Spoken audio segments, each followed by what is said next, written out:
बिस्मिल्लाहिर्रहमानिर्रहीम। अस्सलाम वालेकुम नाज़रीन। एक बार फिर हिंदुस्तान ने खित्ते में अपने नाकाम खारजा पॉलिसी और बुरे हालत का जिम्मेदार पाकिस्तान को ठहराया। हिंदुस्तान ने पाकिस्तान पर इल्ज़ाम लगाते हुए बयान जारी किया कि चीन और भारत के दरमियान जंग का जिम्मेदार पाकिस्तान और ISI है।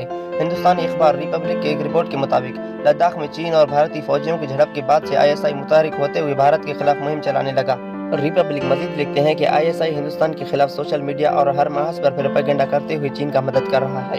हिंदुस्तानी अखबार रिपब्लिक ने चाइनीज सोशल मीडिया सार्फिन की तस्वीर शाया करते हुए उन्हें ISI एजेंट करार दे दिया। ताहम इस खबर की तस्दीक नहीं की जा सकती कि ये सार्फिन कौन है। सच में ISI एजेंट है जो हिंदुस्तान के खिलाफ मुहिम चला रहे हैं, या फिर चीनी लोग हैं जो पाकिस्तान के साथ खुलूस, मोहब्बत और दोस्ती के रिश्ते को बढ़ावा देते हुए हाल ही में चीन और भारत के दरमियान लड़ी जाने वाली जंग की वजह से भारत के खिलाफ ट्वीट कर रहे हैं। सिर्फ यही नहीं नाज़रीन, रिपब्लिक मजीद लिखते हैं कि हिंदुस्तानी तज्जियाकारों के मुताबिक भारत और चीन के दरमियान लड़ी जाने वाली जंग के बाद से 500 नए पाकिस्तानी ट्विटर अकाउंट्स एक्टिव हुए हैं, जिनका काम चीन और भारत के दरमियान कशीदा सूरत हाल को बढ़ावा देना है।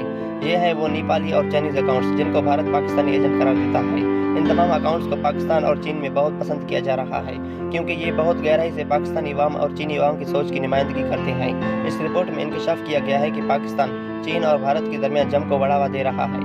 मैं तो हैरान हूँ नाज़रीन कि इंडिया ये इल्ज़ाम कैसे लगा सकता है। मैं हल्फन कह सकता हूँ कि अब आप जाएं, टीवी ऑन करें और कोई भी भारतीय न्यूज़ चैनल लगाएं, फिर आपको पता चलेगा कि कौन भारत में इंतशार फैला रहा है, ISI या फिर भारतीय मीडिया। मैं बताता हूँ भारतीय मीडिया का मकसद क्या है। पाकिस्तान और चीन के खिलाफ लोगों की जहन साजी करना और हिंदुस्तानी अवाम के दिल में चीन के लिए नफरत पैदा करते हुए जंगी माहौल बनाना, यही है इनका काम। बल्कि इंडियन मीडिया को चाहिए कि खित्ते में जंगी माहौल ना बनाए और पाकिस्तान पर इल्ज़ाम लगाने के बजाय खुद मुस्बत रिपोर्टिंग करे।